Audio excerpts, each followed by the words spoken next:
All right. So hi, I'm Michael, and I've never designed a core myself, so you're not alone.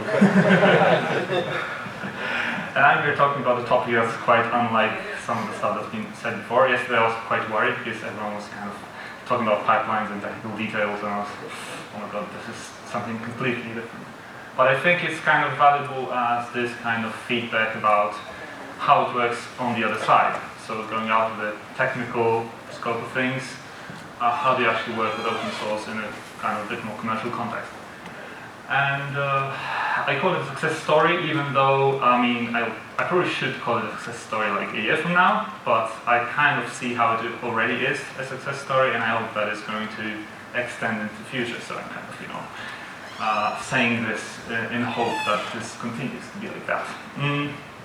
Now, about our company, we are basically doing projects for our customers, and quite a lot of the time we actually base on open source. This is for pragmatic reasons. I mean, it's a huge base to use. We're mostly a software company, so of course in the software world it's pretty obvious why. In the hardware world, we're very happy to support this same kind of thing happening as software has been kind of used to for many years. We're usually pretty successful in convincing our customers why they should be doing open source. We're also quite successful in convincing them to publish what they do. That's of course harder, but still, I mean, I think it's pretty cool. So going back to Axiom, this is actually a project to make, it's kind of almost like real satellite camera, sorry. So you're supposed to carry it on your shoulder and record film. So it's pretty cool in the sense that it's not only a 4K camera, it's an actual, camera that we're going to do together with all the mechanics and optics and everything. So this is of course a kind of concept drawing. It's probably not going to look like this exactly, but it is going to be of this kind. The idea behind Axiom is that it's a modular thing. So you'll be able to extend it in many ways. You'll be able to come up with some crazy ideas for modules. And of course, again, the modularity might not be realized in this concrete way, but you can imagine how it will all fit together to build this bulky thing I showed you on the previous slide, but it will be actually modular. So this is actually driven by an association called Apertus, and Apertus is in Latin for open, I think. Anyway, it's basically an association that's a non-profit filmmaking association. So this has nothing to do with technology. They've gotten involved with technology to do the camera thing, but primarily they're kind of film guys.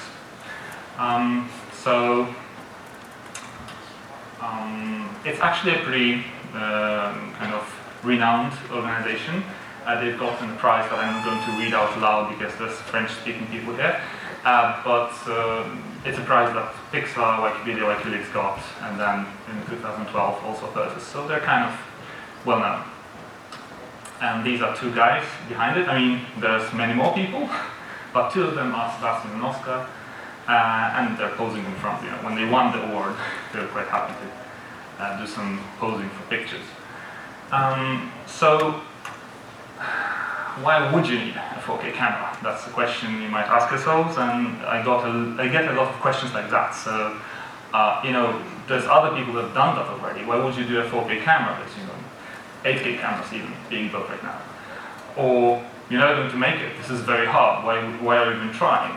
Or you will never earn money on that. I guess you've heard these questions regarding your other projects in your life. So I'll try to answer some of those questions. Hopefully I make a good job, and we'll see. So what's the status quo? First of all, of course, again, there are already good cameras, and they're even getting cheaper by the day. I mean, go to a shop, buy a red camera or whatever, high resolutions, real low prices, so it's not like you can even compete in that space. But the problem is that they're not really kind of reproducible. I mean, someone makes them, but you cannot make them yourself, and you cannot modify them. You get them as a black box. Literally, sometimes they're called black magic, and you kind of can do that only that what the producer came up with. It's very hard also to kind of lay your hands on any kind of documentation material beyond this, consumer style documentation. But if you want to really dig into the details, how it works inside, I don't know how many of you have tried, but this is really hard. In the vision world, in the camera sensor world, everything is really kind of secret, and to get NDA, to get some kind of a data sheet requires you possibly to sign a couple of NDAs, but most probably they will actually never talk to you, so you can't even sign them. And practically the situation is that it's like every man for himself. So there's producers, there's kind of companies manufacturing cameras, but they're everyone's doing a very, very, very similar thing. If you open up a camera, really, if you try to reverse engineering, it's all really FPGAs doing signal processing, etc., but nobody's really reusing an AP. They are, obviously, they're buying AP commercially from similar vendors, but there is no reuse in this sense that we know from this open source world that, hey, we're doing a similar thing, why don't we team up and do it together? So again, why would you need a 4K camera? So we now know that we can't really do a kind of more featured camera than the proprietary ones. We cannot do the fastest or biggest resolution, and that's not the aim. But this is going to be an open but professional product. This is very, very rare, because a lot of open things, they're kind of led to this half-made state, and then, there's not enough money, not enough time, and you know how it is. So what we're trying to do here is actually to go the full way. It's a hard thing to do, but I think it's also very rewarding to really get there. Also, it's going to be free from any kind of limitation. Apart from technical and physical limitations, limitation in the sense that artificial limitations that are imposed by people holding the AP to themselves and you not being able to in any way understand it. Also, the very important part that's kind of perhaps not stressed enough is the documentation. We're hoping, of course, to get it really well documented, so that it's not even that it's only up there on the internet, but actually people can understand what's going on. And another important part that I think everyone here is this is really easy because you guys understand this, but I'm talking about this to many different audiences, and it's sometimes needs a little bit more explanation. So the ecosystem part is going to be important. So there's going to be, even though there are ecosystems for proprietary products as well, forums or whatnot, this actually is supposed to have, or even already has, an ecosystem of people who can actually work together on the camera, which is, I think, a huge difference. Yeah, and some people just like to see how things are really. They basically, we've had feedback from filmmakers that the camera makers, the camera vendors, they actually do some stuff in the processing pipeline where this is obviously not exposed to the user, but this is information loss for some people. For example, say there's a bad pixel in the sensor, which happens. What you try to do normally is just eliminate it in some way, borrow the data from neighboring pixels, whatever. Now, there's filmmaking people who hate that because they actually want to know what was done in the process. They actually want the raw information coming to them to decide whether they want to borrow some pixel data. They might want to keep their dead pixels for some artistic reason. There's a lot of artistic considerations that come here into this picture that we technical people are not aware of, but there is this need, apparently. And last thing, it's going to be a platform. It's not really going to be just a standalone product. It is going to be a standalone product, but it's meant to also encourage other things rather than just a one-off thing. So the plan for purchase with Axiom is just to build a fully functional camera, to sell it at a price that is not some skyrocket high price, but rather a reflection of how much it costs to build, then produce, and then maintain a camera, but it's within reasonable limits. So they say they want to go under $10K, which you have to remember, this really big professional camera. These can cost anywhere from $20,000 to millions. depending, of course, on the features. And they also want to let other people do modules for their camera, you know, because that's kind of, it's supposed to be open source, so if you kind of forbid other people to add on to it, that wouldn't make much sense. So, this is fine, but what's Antmicro doing there? So, basically back in February 2014, we got this email. I don't think you'll be able to read through it, but what it says is that, hey guys, I mean, we're wondering if you could help us out in this kind of open source camera project. Because they've had contact with various companies asking them if they could do a thing like that. And the answer typically was, come on guys, it's open source. No. Commercial companies doing, especially FPGA code, they're typically quite kind of not very enthusiastic about doing something complex and then releasing it as open source. Sounds not very business-like. So our answer was actually the opposite. Our answer was, hell yeah, it's an even better project than doing this in the proprietary context. So yeah, we said yes. One of the reasons they came in touch with us is that because we've been working with a similar technology before, because they wanted to use Zinc or they were actually using Zinc at that time for processing of the image data, and we had been involved with a parallel project before, which became kind of a famous thing because they did a Kickstarter, gathered almost $1 million, and we managed to help them out in a really tough spot once, and we got a very nice thank you. So that's kind of how the news spread that we do open source, and we might be able to help people out to do some crazy things. And yeah. So we had a meeting in Prague, and that's kind of Sebastian again. We've seen him already, and that's Herbert. Herbert is this technical guru behind the kind of the current efforts, I would say. I'll explain a bit about that later. And that's us, of course. And we met in Prague. That was like really close to the deadline for filing of the project, because that's telling this a little bit out of order. Sorry for my out of order execution, but I kind of it's a EU project in this what we're doing here, what I'm talking about. So when we met, that was really close already to the deadline for filing the project in the first place. So we had very little time to talk it over. But what I'm not showing in the slide, they actually brought the alpha version of the camera with them. And that was a very convincing argument, you know, like to see an actual prototype of the camera, you know, without all this modularity, without anything extra, but just kind of show the raw data from the camera. It was full HD, not 4K, but still, it was pretty impressive because they had done it themselves. It's pretty much Herbert that did this. And looking at how at that time they were not funded, they were just an open source association, you could imagine, okay, if we get money, we can possibly do a lot more. So we filed a proposal. It was tough because we had just a few days to write it in the end. We had to find some partners, and it wasn't so easy.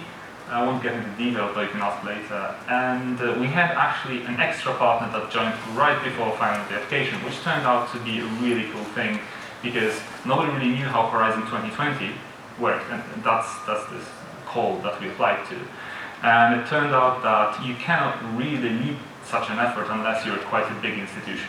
And none of us, I'll show the partners in a second, none of us was such a big institution. So the university joining has actually helped us to pull it through, because if it hadn't been for them, probably the project would have been kind of successfully qualified, but then cancelled due to the fact that nobody can really sustain this. As you know, we're a 20-people company, which is not so small already, but it's not big enough to build Horizon 2020 project on top of. So yeah, there's 5 partners, and we have different responsibilities. I think they play very well, because going from the left, AF Inventions is doing the hardware, the PCB design. A very important part, of course, and actually they're the guys that are struggling the hardest right now, because that's like the first stage. Then there's the university. It's actually University of Applied Arts. They have a funny logo, but that's just applied arts in German. And them joining has proven to be a really cool thing, because they're taking over all the management responsibilities, and they've really helped in kind of pulling it through, so that we don't have to pay so much attention to the paperwork. We're taking care of all the software, including the HDL code for the sensor, data processing, everything, up to the OS level. Apertus, I've told you about, they're kind of driving the project, and they are taking care of marketing and stuff like that. And the last, you can't see the logo, but they're called Dents, and they're a really great company doing optics and mechanics for cameras. Now, if not for them, we couldn't kind of do this physical object. So as you can see, the consortium is pretty well aligned because everyone's doing their thing, everyone is an expert in what they're doing, and I think it's working quite fine. So for us, for Antmicro, why would you want to take part in such a thing? Well, first of all, I mean, we're kind of working in that region anyway. We're doing vision systems, we're exploring cameras, zinc, FPGAs, IP cores for vision processing. So in essence, it aligns very well. The timing was right also. Second of all, I mean, it's a reference project, and it's a really cool reference project. So we thought it's actually something where we can prove that we can deliver on a really kind of broad context, even though, of course, we're using partners to get all the other elements of this done.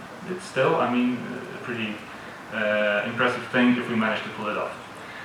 It's also a kind of good marketing thing. It's quite a noble purpose, I would say. And the good thing about Apertus is that they actually have good marketing because they're film guys. You can imagine that they kind of record films like that. And that's great. It's really, we hoped it would be good, and in fact it is like that. So for example, they have video updates, on what's going on in the development process and stuff like that. Things that would take us a lot of time to do because we don't have this know-how. They're just film guys. And it's an open source 4K camera, so I mean, I don't have to convince you why we joined this.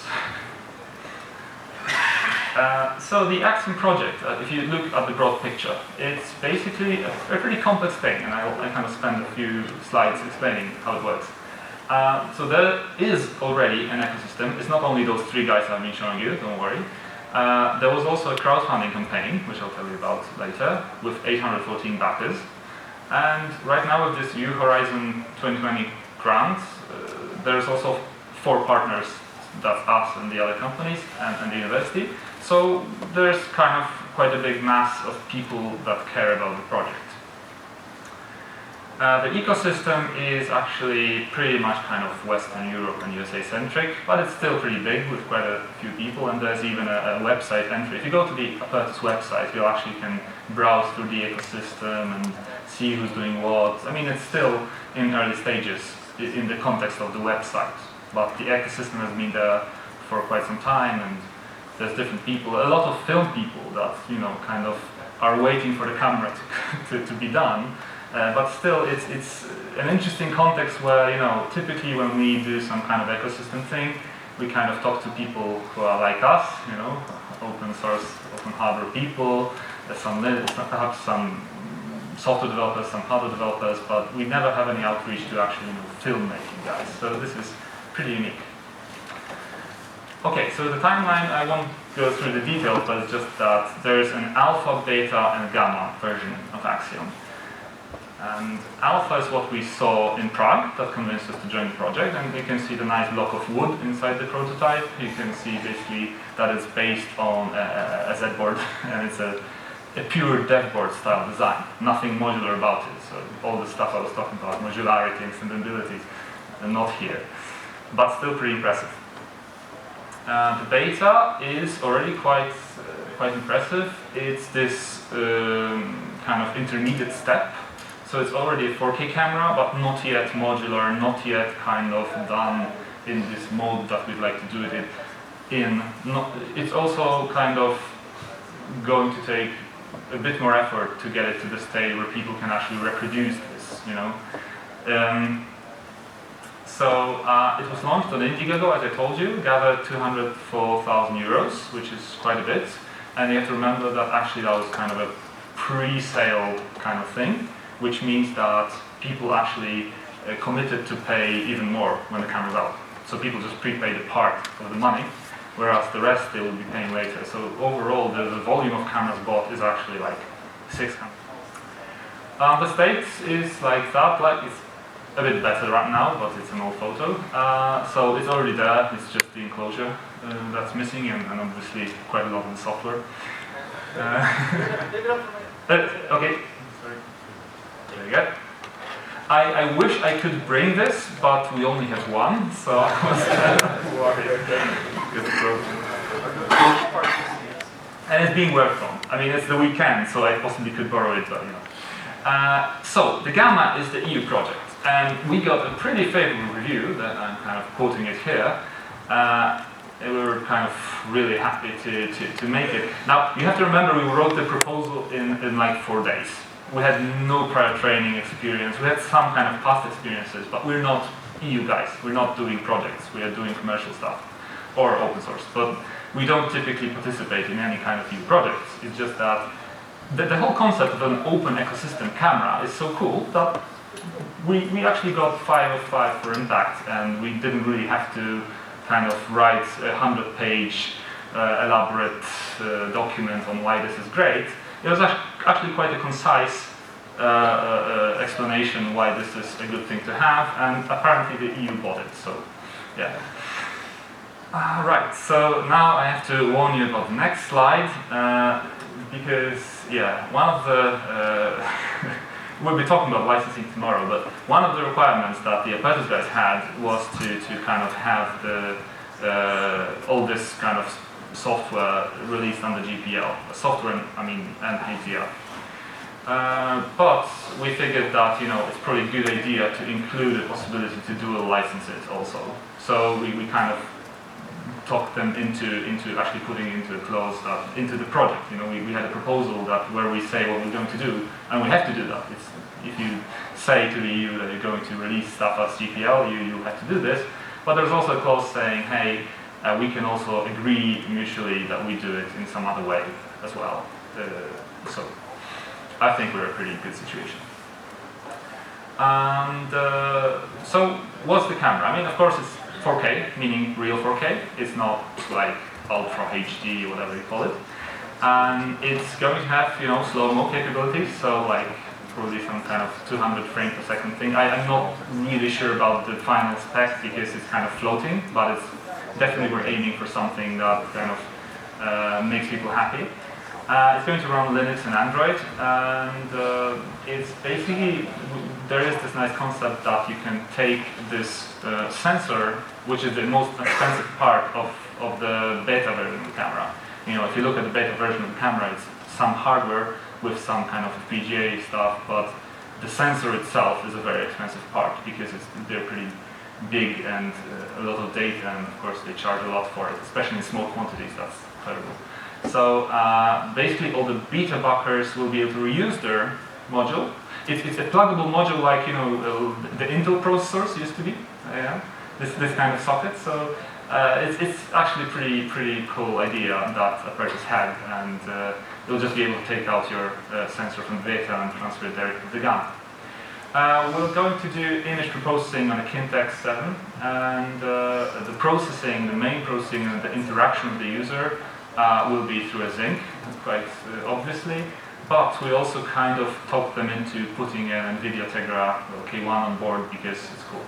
No, because if you have a CPU-based system, you can actually run, for example, Android on that, and you can do some kind of CUDA or OpenCV processing, and we're interested in researching that path. It's not directly necessary, it's an optional module, but it's kind of interesting to see what it can do with this camera. The modularity aspect I talked about, this is kind of what it's going to look like. So there's going to be a backplane and modules will be inserted from above. They have really nice graphic guys, Apertus. And we have it pretty well figured out by now, but of course we'll see how it works in practice. It'll be a lot of kind of tweaking on the hardware side, and I'm kind of happy with kind of mostly involved with the software, which is still a massive amount of work. But this is really hard. So we actually had quite tough technical considerations, because if you think about it, if you want to do an open ecosystem where people can replicate the camera, you actually need them to be able to use the tools to do that. So we needed to choose an FPGA that can also do the Webpack license from Xilinx, which essentially is the Kintex 7, that's the highest you can go, at least at this moment. So that's why we chose this, and not something bigger or newer. And we also kind of want to make the workflow as open as possible, which is kind of not so easy, as you know, because we've had this talk about Yoast, we have other talks about other tooling, and in the FPG world a lot of this is pretty close. So it's a lot of thinking how to make it possible for people to really replicate the camera. It doesn't mean that your friend from primary school should be able to replicate it. It probably has to be some kind of an electrical engineer, a maker with some experience, but it doesn't have to be a multi-million-dollar company to build this. I won't go kind of into very much detail, but you know, there's this bus plane, back plane, and there's modules. These are high-speed modules and low-speed modules, and we're mostly building this and this in the project. And then power management, of course, is also kind of necessary. But here we do all the kind of image pre-processing, and here it's actually the actual kind of processing, more kind of user-controlled things. And the Tegra part is for this, as I said, user interface. So we'll run Android on it with some nice GUI. But again, this is an optional module. We had a very nice kickoff meeting that I want to talk about a little bit, because it's one of the minor successes in this project. That was in March, and the meeting itself was very nice. We met, you know, everyone in the team met, like everyone, almost everyone, but all the partners had some representatives, meaning that we could actually, for the first time, we could talk face to face. And it turned out it's a really agreeable bunch, and we got some presents from Apertus, we ate some cake. But the most important part was the technical session, which was amazingly, you know, kind of frictionless. If you think about the university and then 3 companies from different countries and then an open source association, you can kind of think about all sorts of scenarios where things go bad. But apparently everyone was able to kind of think proactively, and we really finished all the technical discussions before the time was up. You know? So we were left some like 5 o'clock in the afternoon. We're like, okay, what do we talk about now? we agreed about everything. Now we just have to do the work when we come home. So the kickoff was a very positive experience. And the takeaway so far, why I'm calling this a success story, apart from the kind of obvious takeaways I was talking before, but some less kind of obvious things have been, first of all, I cannot stress this enough.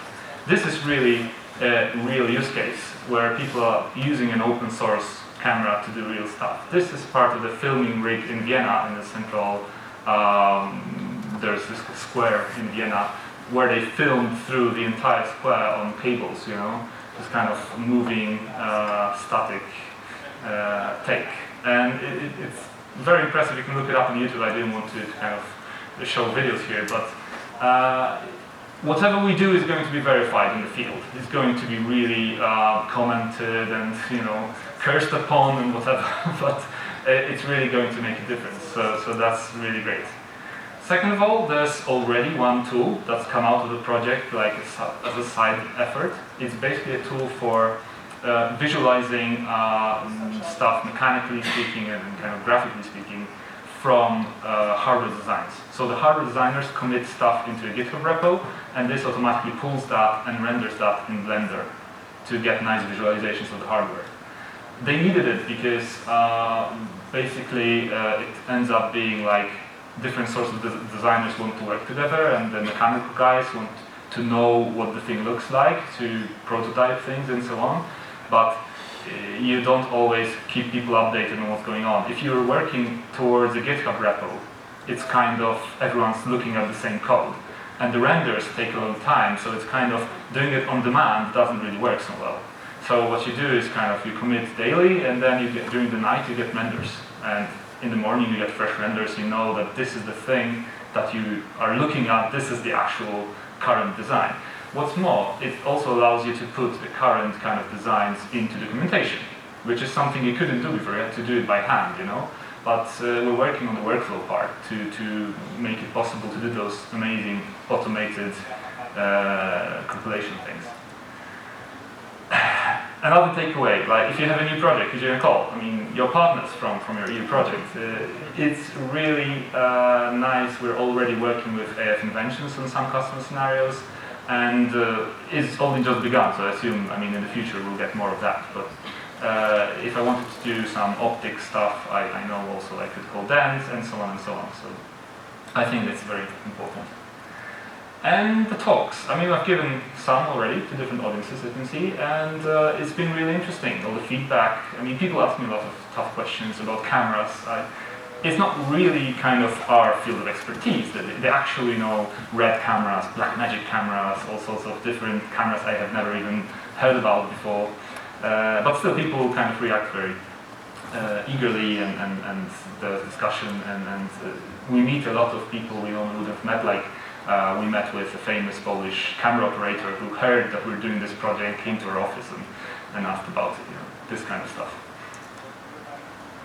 So a quick update on what's going on now. We actually got the beta. It's not very visible, but that's the beta version. The Gamma is still, hardware-wise, it's still in progress. But on the beta, we can already kind of work with the software. We've been doing that for some time now, and there's some progress. But it's kind of the beginning, I would say. We've done similar things, we've done preparations, of course. I mean, you cannot just sit there and wait for the hardware to come, but there's a limited amount of things you can do without the actual thing. From other things, as I said, we have interest from many kind of makers and many film guys. We also have some positive feedback from sensor companies. So it turns out if you do a high-profile project, suddenly all sensor companies say, hey, we know Axiom, we like to talk to you, here's the papers, here's the data sheets. Yeah.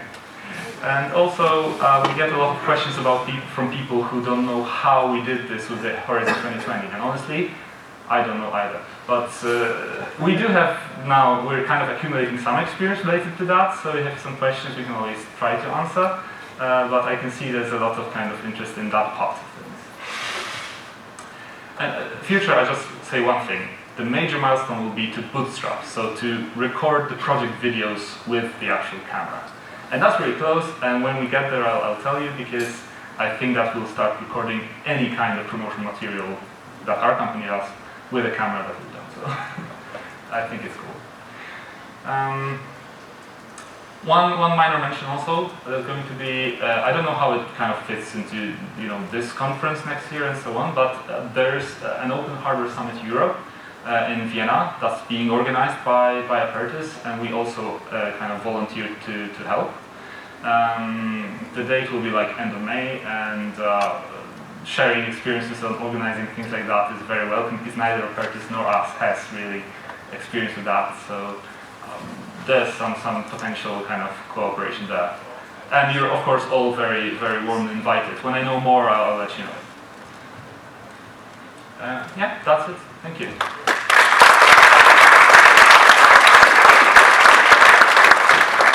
Any questions? Yep. Who made your slides? They're really pretty. Thank you. Well, actually, the software is based on Reveal.js. That's like the majority of the work. It's open source, of course. Then, based on Reveal.js, there's a guy who did a REST parser for this, but I don't think he did a great job in the sense that in the details it didn't look very well. So I actually improved it and put our company, theme on it. Branding, yeah. So that's the result. Thank you for the kind words. It actually was on GitHub. It's not there right now because I messed it up badly. I think I have to clean it up a bit and then push it to GitHub again. That's kind of the status. Any non-meta questions?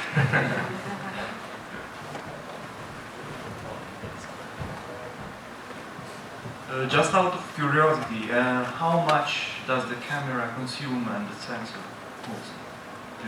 Do you have power-wise? A lot. No, I don't think we can do a correct estimation at the moment because we haven't finished the project. So just a guess.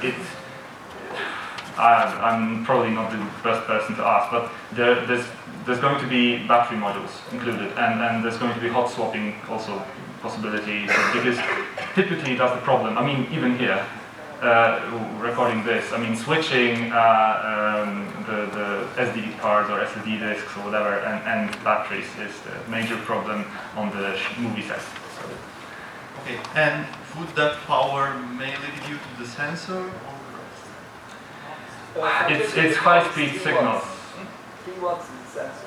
Yeah, but that's what I wanted to know. Thank you. Okay, yeah, the sensor is not much, but you know, processing this is like what's taking most power, quite obviously.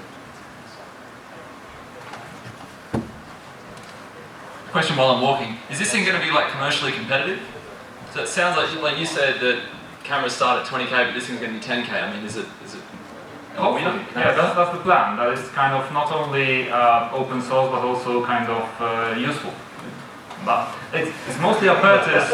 It's mostly a Pertis claim, you know, that we can pull it off, and we're kind of falling behind them. We're just doing the technical work. But I think that the important part will be that you will be able to reuse components. You know, it's not even the one-time price of the camera. It's more like if you buy this, if you want to exchange a component, you just do that. If you buy a professional camera, you just throw it to the trash and buy a new one. You know, so it might be that the long-term ownership cost will be much lower. On one slide you had this, using well-documented components. So I was wondering especially about the image sensor. So you don't need an NDA for the documentation for it? Well, that's one of the good kind of effects of this project. We're using a Osmosis 12,000, I think it's called, and we got permission from them to actually publish the datasheet, for example. So also the sensor is interchangeable, so you can have 5 sensors. What's the bandwidth between the modules? Is that uncompressed data? Peter, help me out. I don't remember the exact bandwidth, but I have it somewhere in the email. Okay, so the sensor that we are now working with, so of course the final goal is to have a couple, of course, and they have different interfaces, of course, and also different quality, etc. So that's why even film workers, they will quarrel which one is the best. So this one has 72 LVDS lines, and we are basically converting that to something that is, let's say, generic for all the sensors we want to use, but that's raw data. And then there is, let's say, optional set of, let's call it filters, like the wiring filter, like everything else you would like to do, even some kind of, let's say, when you grab the data, you have to compensate for certain problems that come with temperature, etc. But you will be able to turn it on and off. And then it will go on the bus, and it will be dependent on the particular module, for example, that gathers the data and saves it. So of course it's a problem to save such a huge amount of data. We will of course start with outputting that on SDI and HDMI, so which will of course lose some quality, but we'll also have the raw image on the bus. So definitely raw image on the bus. So the bus is a differential bus, but it will be our design. So yeah, it's a custom bus. Open source. That's the important. But probably something roughly PCI-like in terms of connectors. It's, let's say, I don't know if it's decided in terms of how it will look, let's say, from the FPGA point of view, but it's again, we're not let's say, mechanical point of view, I think is fixed. Yeah. But to be honest, I am not following this part because the hardware is done in parallel with our software block. So we have the dewiring, some of the other filters done, but it's purely simulation right now because we don't have the hardware yet, so, which is a challenge, of course. I didn't really look at what is the current design, so, but I can check. And